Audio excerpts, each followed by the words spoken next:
You refuse to help us? My mom texted, like I committed some unforgivable crime. You refuse to help us? Mom texted after my sister asked me to fund her life. I said, you wish. I left the country. Now they're facing eviction. That message, it landed in my cubicle halfway through a turkey sandwich, and it just made my blood run cold. It was from Kayla, my sister, and it read, Hey sis, big news. I'm finally doing it. I'm quitting the salon tomorrow. Derek and I talked about it, and we decided I need time to find myself, figure out what I really want to do with my life. You'll take care of us while I figure things out, right? I know you've got that great job and no kids or anything, so it just makes sense. We can move in next weekend. My name is Lauren, and I'm 31. Kayla is 2 years younger. She'd been a receptionist at a hair salon for 7 years, pulling in decent money with tips. Derek, her partner, was 34, a freelance graphic designer, which mostly meant playing video games and occasionally updating someone's logo. They'd been together for 5 years, living in a tiny apartment his parents partially funded. I set down my sandwich, my hand shaking. The audacity of that text. Almost. I typed back. That's not on me. 3 little dots appeared, then disappeared, then reappeared. What do you mean? We're family. This is what family does. I didn't respond. Instead, I walked straight to my manager's office. Is the Singapore position still open? I asked. It was the one they've been trying to fill for 4 months. A huge salary bump, full relocation, a 4-year contract starting Monday. You're interested? Elaine, my manager, looked surprised. You said you couldn't possibly move internationally.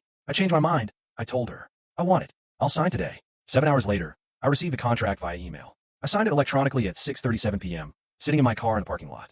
My hands were steady this time. The call from Mom arrived around 6:45 p.m. Laura Marie Richardson, your sister just called me sobbing. She said you refused to help her when she needs you most. How could you be so selfish? She's family. We take care of family. Call me immediately.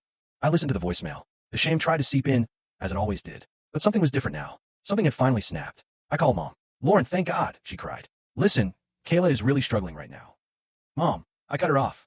I'm moving to Singapore on Monday. I accepted a job transfer. I won't be able to help Kayla because I'll be living on the other side of the world. There was silence. Complete, utter silence. You are what? Moving to Singapore for at least 4 years, maybe longer. You can't be serious. You can't just leave your family when we need you. Actually, I can. I already signed the contract. This is because of Kayla's text, isn't it? You're being petty and spiteful. Something in me cracked open. Years of something I've been holding back. You want to know what's petty, Mom? Let me tell you a story. Let me tell you about the last 16 years of my life. Lauren, no, you're going to listen. My dad passed away when I was 18. Heart attack. Sudden. Brutal. He was the dad who saw me, came to my track meets, helped me with my calculus homework. Mom had always been closer to her baby girl, Kayla, who needed more attention, more support, more everything. I was getting ready for school that morning. Dad had been having coffee at the kitchen table, reading the newspaper, just like every morning. He grinned at me, asked if I was ready for my history presentation. I said yes. He told me how proud he was of me. 25 minutes later, Mom screamed from their bedroom. The funeral was packed. Dad had a good reputation at his engineering firm and was involved in our community. Everyone told stories about his kindness, his humor, his generosity.